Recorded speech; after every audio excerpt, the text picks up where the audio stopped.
నమస్తే, welcome to meta news.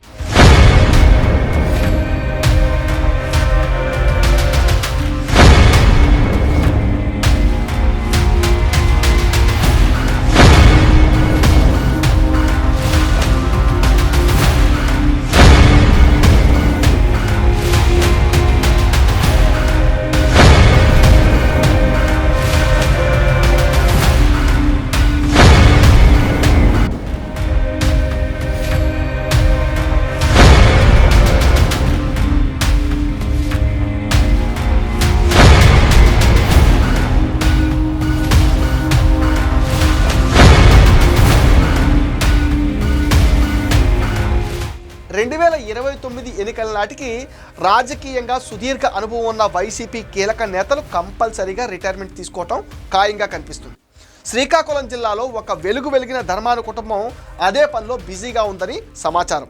Srikakulam జిల్లా పేరు చెప్పగానే గుర్తొచ్చే రాజకీయ నాయకులు కొందరుంటారు. ప్రస్తుతం రాజకీయాల్లో మొదటి వరుసలో ఉండేది కింజరపు కుటుంబం అయితే రెండో వరుసలో ఉండేది ధర్మాన కుటుంబం.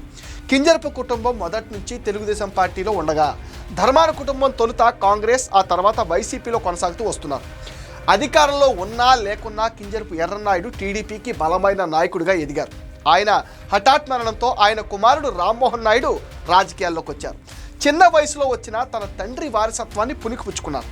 బాబాయ్ అచ్చెన్నాయుడు సహకారంతో ముందుకెళ్తున్నారు. ప్రస్తుతం కేంద్ర మంత్రిగా తన విమానయాన శాఖను సమర్థవంతంగా నిర్వహిస్తున్నారు.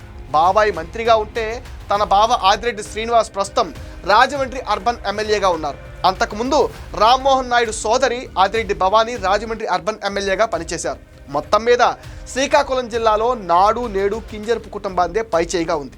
శ్రీకాకుళం జిల్లాలో సీనియర్ నాయకుల్లో మరో ఇద్దరు సోదరులు ధర్మాన ప్రసాదరావు, ధర్మాన కృష్ణదాస్. వీరిద్దరిలో ఒక దఫా జగన్ హయాంలో మంత్రులుగా పనిచేశారు. ధర్మాన ప్రసాదరావుది సుదీర్ఘ రాజకీయ చరిత్ర. 3 దశాబ్దాలకు పైగా ఆయన రాజకీయాల్లో ఉన్నారు. 2 సార్లు నర్సన్నపేట నుంచి, 3 సార్లు శ్రీకాకుళం శాసనసభ నియోజకవర్గం నుంచి ఆయన ఎమ్మెల్యేగా గెలిచారు. ఇటీవల జరిగిన ఎన్నికల్లో శ్రీకాకుళం నుంచి పోటీ చేసి తన ప్రత్యర్థి టీడీపీ అభ్యర్థి గొండు శంకర్ చేతిలో ఓడిపోయారు. ధర్మానతో పోలిస్తే రాజకీయాల్లో జూనియర్ అయిన శంకర్ చేతిలో ధర్మాన ఓడిపోవడాన్ని ధర్మాన ప్రసాదరావు జీర్ణించుకోలేకపోతున్నారు. దీంతో ఇక రాజకీయాలకు పూర్తిగా గుడ్ బై చెప్పే యోచనలో ఉన్నట్టుగా తెలుస్తుంది. వాస్తవానికి 2024 ఎన్నికల్లోనే పోటీకి దూరంగా ఉంటానని ఆయన గతంలోనే ప్రకటించారు.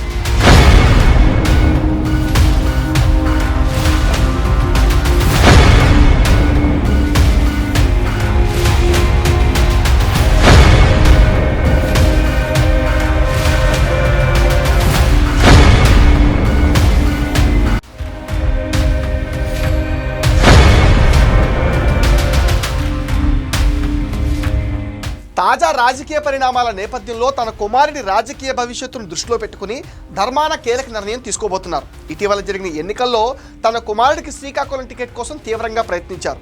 అయితే అధినేత నో చెప్పడంతో ధర్మాన ప్రసాదరావు పోటీ చేయాల్సి వచ్చింది.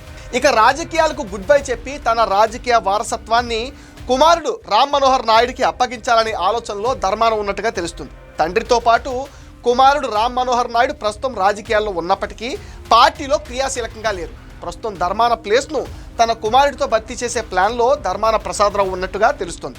శ్రీకాకుళం జిల్లా రాజకీయాలను ఒంటి చేత్తో నడిపించగల సామర్థ్యం ఉన్న నాయకుడు ధర్మాన ప్రసాదరావు.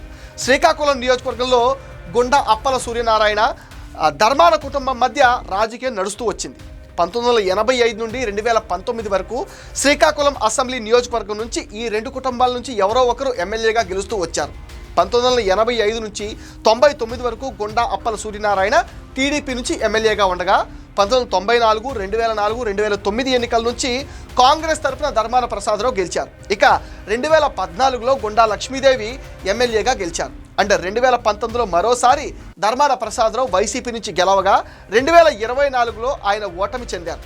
ఈ ఓటమి తర్వాత రాజకీయాలకు దూరంగా ఉండాలని ధర్మాన డిసైడ్ అయినట్టుగా తెలుస్తుంది. నేరుగా ఆయన ఈ విషయాన్ని ప్రకటించకపోయినా తన అనుచరులు, సన్నిహితుల వద్ద మాత్రం రాజకీయాలకు దూరంగా ఉండాలనే ఆలోచనతో ఉన్నట్లుగా టాక్ నడుస్తుంది.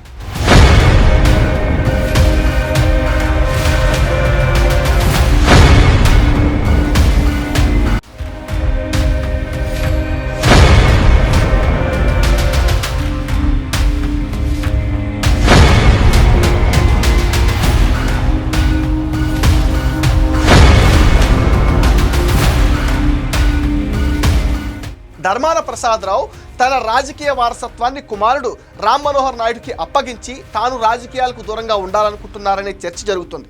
ప్రస్తుతం ధర్మాన వయసు 66 సంవత్సరాలు. మళ్ళీ ఎన్నికల సమయానికి ఆయన 70 ఏళ్ళు వస్తాయి. అప్పటి వరకు తాను రాజకీయాల్లో ఉంటే తన కుమారుడి పొలిటికల్ ఫ్యూచర్ దెబ్బతింటుందని ఆందోళన చెందుతున్నారు. అందుకే ఎన్నికలకు 4 ఏళ్ల ముందే బాధ్యతలు అప్పగిస్తే అప్పటికి కొంత అనుభవం సంపాదిస్తాడనే ఆలోచనలో ధర్మాన ఉన్నట్టుగా తెలుస్తుంది. శ్రీకాకుళం నియోజకవర్గ బాధ్యతలు తన కుమారుడికి ఇవ్వాలని ధర్మాన ప్రసాదరావు వైసీపీ అధినేత జగన్ని కోరడని తెలుస్తుంది.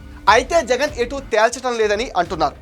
జగన్ అయితే ప్రసాదరావు వైపే మగ్గు చూపుతూ పార్టీ క్లిష్ట పరిస్థితిలో ఉందని, కొడుకు సంగతి తర్వాత ముందు మీరే పార్టీని ముందుకు నడిపించండి హితబోధ చేశారని కూడా టాక్ అయితే వినిపిస్తుంది. సీనియర్లు అయితేనే పార్టీని ముందుకు నడిపిస్తారని సర్ది చెప్తున్నారు. 2029 నాటికి పార్టీ బలోపేతం అయితే అప్పటికి వారసుల సంగతి ఆలోచించవచ్చని జగన్ చెప్తున్నారు.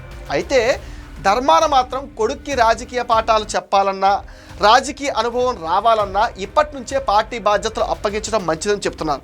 ఏది ఏమైనా ధర్మాన మాత్రం మరోసారి బరిలో దిగడానికి సిద్ధంగా లేరని, వారసుడి రాజకీయ భవిష్యత్తు కోసమే ఆయన నిత్యం ఆలోచిస్తున్నట్లుగా తెలుస్తుంది. 2024 ఎన్నికల్లో వైసీపీ నేతలు వారసుల్ని బరిలో దింపి బొక్కబోర్లా పడిన చరిత్రను గుర్తు చేస్తున్నారు. మరి ధర్మాన కుటుంబానికి జనం ఎలాంటి ట్రీట్మెంట్ ఇస్తారో చూడాలంటున్నారు రాజకీయ విశ్లేషకులు. ఇది మెటా న్యూస్ అప్డేట్. ఈ వీడియో పైన మీ విలువైన ఒపీనియన్ని కామెంట్ సెక్షన్లో పోస్ట్ చేయండి. మీరు ఇచ్చే కామెంట్స్తోనే మరిన్ని ఇంట్రెస్టింగ్ వీడియోస్ మీకు అందిస్తాం. అండ్ మీరేం చేయాలో మీకు తెలుసుగా, ఈ వీడియోస్ లైక్ చేయండి, షేర్ చేయండి, మెటా న్యూస్ని సపోర్ట్ చేయండి, సబ్స్క్రైబ్ చేయండి.